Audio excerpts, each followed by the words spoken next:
मैं नेपाल से आया हूँ, मुंबई में काम करता हूँ। तो मेरा आपसे कुछ प्रश्न था, तो मैं पूछना चाहता हूँ, क्या कोई क्षत्रिय का लड़का ब्राह्मण की लड़की से शादी कर सकता है? श्री गौरी गोपाल, जय श्री गौरी गोपाल। करने को तो आजकल कोई भी किसी से कर रहा है, लेकिन धर्म इजाजत नहीं देता। और नहीं देखते, वो बोलते हैं कि पितरों को तर्पण नहीं कर सकते। अभी आपने बोला कि चतुर्वर्ण से ऊपर के ब्राह्मण, क्षत्रिय और शूद्र और वैश्य जो भी हैं, गुण और कर्मों के विभाग से होते हैं, तो फिर गुरु जी ऐसे कैसे नहीं बोल सकते कि नहीं हो सकता है? जय श्री गौरी तो गुण कर्म इसको इस लोग को पढ़ा है आपने? हाँ पढ़ा है गुरु जी इसकी ने। व्याख्या पढ़ी है? हाँ पढ़ी है। क्या लिखा? ब्राह्मण का चरित्र है ज्ञान फैलाना, और वो उसका चरित्र है और ज्ञान है। क्षत्रिय का कर्म है कि वो सबकी रक्षा करे, शूद्र का कर्म है कि व्यापार करना, और वैश्य का कर्म है कि सबकी सेवा करना, तीनों की। तो क्या क्षत्रिय का लड़का, मतलब जो इधर भी रहते हैं हमारे उधर में ब्राह्मण, वो तो कुछ भी करते हैं, हमारे उधर पर ब्राह्मण तो मांस भी खाते हैं। फिर तो रावण सीता को भी चुराता था। वही गुरु जी पर ने। आप तुम भी चुराओ किसी को फिर? हम चुराने की बात नहीं कर बस रहे वही तो हम कह रहे हैं कि लोग क्या करते हैं ये मत कहा करो। लोग तो गलत कर रहे हैं, जय श्री लोग तो गलत कर ही रहे हैं ना बेटा। हाँ गुरु जी। तो हम भी गलत करें क्या कि वो कर रहे हैं तो हम भी करें? नहीं वो नहीं था गुरु जी। इसलिए हमारे जो परंपराएं हैं, ब्राह्मण का विवाह ब्राह्मण में हो, क्षत्रिय का क्षत्रिय में, वैश्य का वैश्य में, शूद्र का शूद्र में, तब जाके व्यवस्था बनेगी। यदि मनमाना किसी का किसी से कर दोगे तो वर्ण संकरता फैलेगी, और वही वर्ण संकरता समाज को हानि पहुंचाएगी। और दूसरा प्रश्न मेरा ये था फिर गुरु जी। पितर कहते हैं पितृलोक भी पानी नहीं लेते वर्ण शंकरी समाज हाँ से। नहीं दे सकते, पितरों को फिर पिंड भी नहीं दे सकते। इसलिए जमाना मर्यादा बिगाड़ रहा है, बिगाड़ने दो। हम तुम ना बिगाड़ें, उन्हें ज्ञान ना होगा, पर हमें और आपको तो ज्ञान है। इसलिए हम आप बच के चलें बस। कौन क्या कर रहा है सबकी ठेकेदारी अपन बिल्कुल ना लो, क्योंकि समाज में बहुत लोग 99% लोग गलत ही कर रहे हैं, इसलिए सबका अपन क्या ठेका ले।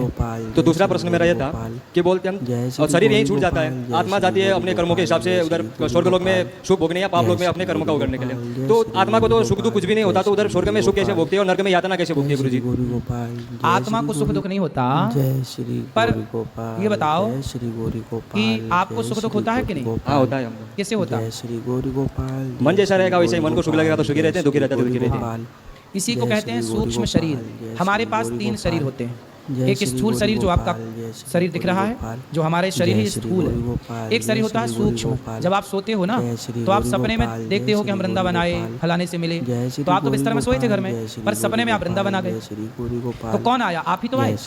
हाँ पर सपने वाले शरीर को भी तो कुछ नहीं होता। सपने वाले शरीर को सूक्ष्म शरीर कहते हैं। हाँ उसको भी तो कुछ नहीं होता है। अभी अभी बताएंगे, अभी बताएंगे उसे क्या बोलते हैं। सूक्ष्म शरीर। सूक्ष्म शरीर। एक और शरीर होता है कारण शरीर, जिसके कारण हमें मनुष्य का जन्म मिला, या कुत्ते का मिला, या स्त्री का मिला, या पुरुष का कारण। तो जब हम मरते हैं तो हमारा शरीर तो चिता पे जल जाता है, तो यमराज किससे लेकर जाते होंगे, नरक या स्वर्ग? हाँ वही है सूक्ष्म शरीर, जिस शरीर से आपने सपना देखा था। सपना जब आप देखते हैं तो सपने में सुख भी होता है और दुख भी होता है। सपने में तो शरीर को सुख या दुख नहीं होता ना गुरु जी। इसमें आप सपने में जो मेरा शरीर है उसको आप कुछ काट भी दोगे तो दर्द नहीं होगा गुरु जी। सपने में दर्द तो नहीं होता, पर ये बताओ कि सपने में शेर दौड़े तो आदमी चिल्ला के उड़ जाता है कि नहीं? हाँ उड़ता है। फिर सपने में रोता है कि नहीं, हंसता है कि नहीं? हाँ या ना? सपने में भी आभास तो होती है ना बेटा। कई बार सपने में स्वप्न दोष होता है। क्यों हो गया? वहाँ तो कोई स्त्री नहीं थी, वहाँ तो कोई स्पर्श के लिए नहीं था, फिर क्यों आपका स्वप्न दोष हो गया? क्योंकि स्वप्न में भी जो आप क्रिया करते हैं वो शरीर प्रभावित हो रहा है। हाँ या ना? तो शरीर तो ये मर जाएगा, जल जाएगा, पर जो सूक्ष्म शरीर है, उस सूक्ष्म शरीर 4 चीजों से मिलकर बना है। मन, बुद्धि, चित्त, अहंकार। कबीर जी कह रहे हैं कि माया मरी न मर मरा, मन मरा मर मर गया शरीर, आशा तृष्णा ना मरी, कह गए दास कबीर। तो हमारा जो मन है वह मन ही यमदूत पकड़ कर ले जाते हैं, वही स्वर्ग नरक का भोक्ता बनता है। और जब अगला जन्म मिलता है आपको, तो वही सूक्ष्म शरीर लेकर आप फिर पैदा होते हैं। ये शरीर बदलता है, पर सूक्ष्म शरीर कभी नहीं बदलता। तो एक और लास्ट प्रश्न था मेरा गुरु जी। जो भी महिलाएं हैं तो वो उनका मानसिक धर्म होता है, तो उसमें उनको अपवित्र क्यों बोला जाता है गुरु जी? अपवित्र नहीं महिलाओं का बोला मानसिक जाता। धर्म होता है। अपवित्र नहीं बोला जाता। हमारे उधर वो पूजा नहीं कर सकते, खाना वाने को छू नहीं सकते कहीं। ऐसा है ना, उसका बेटा एक साइंस है, विज्ञान, समझते हो ना? हाँ समझते हैं। आज के 100 साल पहले क्या पक्के घर होते थे? नहीं होते। आज के 100 साल पहले जंगल बहुत थे, और जंगल में भेड़िया थे, शेर थे, और हिंसक प्राणी थे, पशु पक्षी थे या नहीं थे? उस जमाने में महिलाएं जो है आज की तरह ना, जैसे स्त्रियां जब मासिक धर्म आता है तो आज ना बहुत सारी व्यवस्थाएं हैं मासिक धर्म को, वो ब्लड जो निकलता है उसे रोकने के लिए। उस जमाने में ना पहले ऐसी सुविधाएं नहीं थी। क्या होता था कि महिलाएं कपड़े का प्रयोग करती थी आज के 100 साल पहले मासिक धर्म में, रक्त के संचार को रोकने के लिए कपड़े का। फिर वो कपड़ा कहीं ना कहीं धो करके सुखाती थी। तो जो भेड़िया होता था या हिंसक प्राणी होता था, पशु पक्षी, वो खून की गंध कई किलोमीटर दूर से पा जाता था। तो जैसे महिलाओं को मासिक धर्म आया तो वो महिलाओं के जो खून निकला, उस खून की गंध से वो आ जाता था और महिलाओं को अटैक करता था। इसलिए हमारे पूर्वजों ने कहा कि जब मासिक धर्म आए तब तुम्हें घर से बाहर नहीं निकलना, तो गुरुजी मंदिर नहीं जाना है, उस समय कार्य नहीं करना है, ठीक है। इसलिए रोक दिया गया। उस समय महिलाओं को दर्द भी होता है कमर में, पेट में, पीठ में, तो आप रेस्ट करो 4 दिन 7 दिन जो भी है। अब रही बात पूजा की, तो पूजा आप स्तर पर पड़े पड़े मासिक धर्म उस समय भगवान का स्मरण करते रहिए। भगवान का स्मरण करने का थोड़ी मना किया है। भगवान का चिंतन तो आप किसी भी हाल में कर सकते हैं, भगवान को स्पर्श नहीं करना, उसकी भी एक मर्यादा है। जब मासिक धर्म होगा तो स्त्री अस्वस्थ होती है, उस समय स्वस्थ नहीं होती, वो दर्द से प्रताड़ित होती है, उस समय उसका मन पूजा में लगेगा ही नहीं। तो उसके लिए कहा कि भाई तुम्हारा मन लगना ही नहीं है तो आप पूजा ना करो, चुपचाप बैठ के केवल कमरे में भगवान का ध्यान करो। तो उस समय ध्यान की है, स्पर्श की पूजा का विधान नहीं है। ये सब चीजें बहुत साइंटिफिक हैं। उस जमाने ये सब आज थोड़ी बन गई, आज तो सब चीजों की व्यवस्था हो गई। आज के 100 200 साल पहले महिलाएं कांच लगा के साड़ियां पहनती थी। आज भी महाराष्ट्र में स्त्रियां साड़ी को कांच लगा के पहनती हैं, ठीक है। आज जो प्रयोग चलते हैं स्त्रियों के लिए, ये पहले नहीं था। पहले अलग तरीके से बहुत ज्यादा तकलीफ थी पहले के टाइम पर। और सुनो, पहले के टाइम पे तकलीफ क्या थी कि घर में पानी भी नहीं था, कुआं जाओ साफ करने के लिए। अब देखो महिलाओं को रक्त संचार जब होता है तो 2-2 बार 3-3 बार उसे साफ करना पड़ता है। अब ये बताओ कि उस समय पे कुआं थे, तालाब थे और नदियां थी। घर में टोंटी वाला पानी तो नहीं था कि नल खोल और पानी घर पे अवेलेबल था। तो उस समय पर पुरुष उनकी देखरेख करता था, पुरुष तालाब से नदियों से पानी उनके लिए लाता था, पुरुष जिनको जो और अन्य महिलाएं थी वो उनका साथ दिया करती थी। ये सब पुरानी बातें हैं। आजकल के लोगों को ये लगता है कि देखो हमें रोका जा रहा है, हमसे ये नहीं करा। उसके पीछे साइंस तो समझो, भला भी तुम्हारा है। तुम्हें 7 दिन रेस्ट के मिल रहे हैं, रेस्ट क्या नहीं कर रही हो मन लगा के। आखिरी सवाल गुरुजी, क्या कोई लड़का खुद से बड़ी उम्र की लड़की से शादी कर सकता है? कितनी बड़ी? 1-1.5 साल 2 साल? हाँ 1 साल तक तो ठीक है। राधा जी भी बड़ी थी, कृष्ण जी से 1 साल।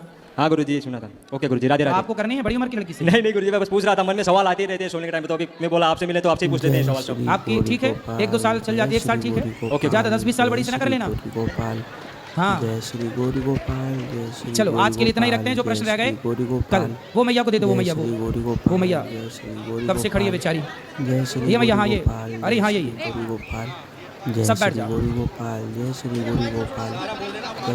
राधे राधे गुरुजी जी।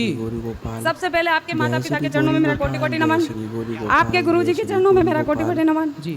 और आपने जो शिक्षा और दीक्षा पाकर जो आज ये सारे कार्य कर रहे हो, इसलिए आपके चरणों में, गुरु माँ के चरणों में मेरा आपका कोटि कोटि नमन। हम आपसे जानना चाहते हैं कि जैसे मैं किसी दुखी को देखती हूँ, किसी को कष्ट में है या उसका आखिरी समय चल रहा है, तो उससे मैं ये प्रार्थना करती हूँ कि इनको या तो परमात्मा मुक्ति दे दो या फिर ठीक कर दो, या फिर मेरी आयु इनको दे के इनको ठीक कर दो। ऐसा कह के मैं गलत तो नहीं करती हूँ। और मैं ये चाहती हूँ कि जैसे कभी किसी को कहते हैं कि हमारी आयु आपको लग जाए, तो क्या ऐसा हो जाता है? ऐसी दशरथ जी ने अपनी आयु राम को दी थी, तब से ऐसी मान्यता हो गई है कि लोग ये भाव में आशीर्वाद के रूप में कहते हैं कि हमारी आयु आपको लग जाए। एक आशीर्वाद है, तो आशीर्वाद लगता है, बिल्कुल लगता है। तो लग भी जाए, इसमें क्या किसी की वाणी सिद्ध हो जाए तो इसमें हो भी जाता है। हम चाहते, मेरा जन्म जन्माष्टमी के दिन का हुआ है। अच्छा। तो मेरे माता पिता बहुत खुश हैं, बहुत अच्छा बिजनेस का स्टार्टिंग हुआ था उस दिन, और किसी वजह से हमने अपने माता पिता का घर छूट गया, तो उस दिन से मेरे पापा मम्मी बर्बाद हो गए। हम 12 साल के बाद हम अपने पापा मम्मी से वापस मिले। अब सब कुछ ठीक है, वो भी कुशल मंगल है। आपकी कथा भागवत से जुड़े, आपके दर्शन करा के ले गए हम कई बार, और आपकी आदि सेवा से तो हम जुड़ चुके हैं। आदि सेवा और रह गई, वो भी हम करना चाहते हैं। हमारा कोई बड़ा बिजनेस नहीं है, लेकिन दिल बहुत बड़ा है, बहुत कुछ किया और आगे भी करते रहेंगे इसी तरह। हर साल 8 जनवरी को आप बेटे का जन्मदिन यही मनाते हैं। आप लाल कपड़े में हमने आपको 5 माताओं को गोद लेने का प्रण लिया था। वाह वाह, याद है, आपने बोला था। याद आ गया ना? जी जी। तो उस समय हमने मकान बनाने का निर्णय लिया था, तो 10 लाख रुपए थे हमारे पास, और 10 लाख रुपए से हमने स्टार्टिंग की। 20-22 लाख रुपए कैसे लग गए ये मेरे को पता ही नहीं चला। बिल्कुल, ना कर्जा हुआ, ना कोई दिक्कत आई, ना कोई परेशानी है। जो पुण्य करता है भगवान फिर उसके पूरे सहयोगी होते हैं। आपसे लाखों आदमी, करोड़ों आदमी जुड़े हुए, देश प्रदेश के जुड़े हुए हैं। सबसे मेरा यही कहना है, हम 1 रुपया दान करते हैं तो हमें 10 रुपया 1 महीने के अंदर प्राप्त होता है किसी न किसी माध्यम से। सही है, ये बिल्कुल हम अगर 1 लाख रुपया करते हैं तो ये 10 लाख रुपए हमें मिलते हैं किसी माध्यम से। ये हमने माना है, अनुभव किया है। इसलिए सबसे हमारा कहना है, कोई भी कहीं जाए, कहीं खाना खाता है तो ज्यादा नहीं तो 10 रुपया तो सबके पास होता होगा। 10, 50, 100 सबको करना चाहिए। जो भी सेवाएं हो रही इसमें सबको मदद करनी चाहिए, जिससे कि ये सेवाएं हमारे गुरुजी, इनके बच्चे तक कभी खत्म ना हो, इसी तरह चलती रहे, पीढ़ियों तक चलती रहे। ये हमारा वृंदावन धाम में सेवा होने से वृंदावन आने वाले लोगों को बहुत लाभ मिल रहा है, और सबको फ्री में भोजन मिल रहा है।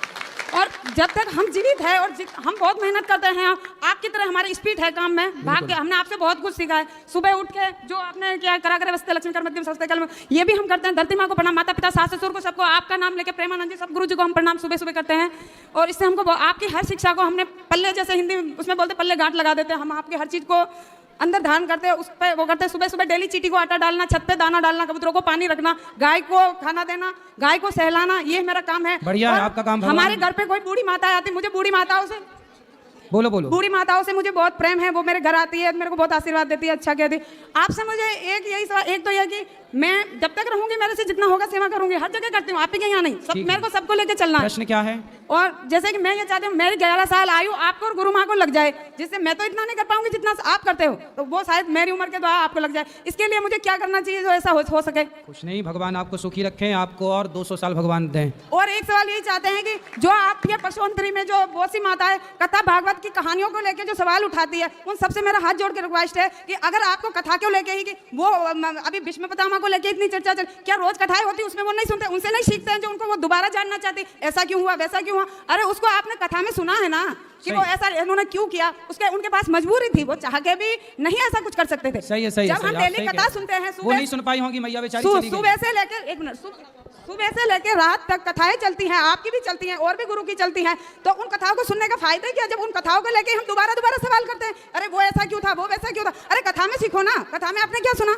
और आपसे हम आपसे कोई शिकायत नहीं कर रहे हैं गुरुजी, हम ये चाहते हैं कि जैसे आप प्रेमानंद जी के पास गए थे, तो प्रेमानंद जी ने भी आपसे यही कहा था, हर सवाल का जवाब देना जरूरी नहीं होता है, तो आप भी कुछ चाहिए कि समय का, आपको समय की वैल्यू जितनी आप करते हो शायद कोई नहीं करता होगा, तो इसलिए एक एक सेकंड का समय सबको दीजिएगा, जिससे कि वो कोई बहुत दूर से आया है, बहुत लोगों का, और फालतू बात में समय बर्बाद हो जाता है, ऐसा किसी का समय बर्बाद ना हो। हम आपकी शिकायत नहीं कर रहे गुरुजी, हम आप ही चाहते हैं। अगर खुश रहिए, खुश रहिए, खुश रहिए। चलो सबको समय दो।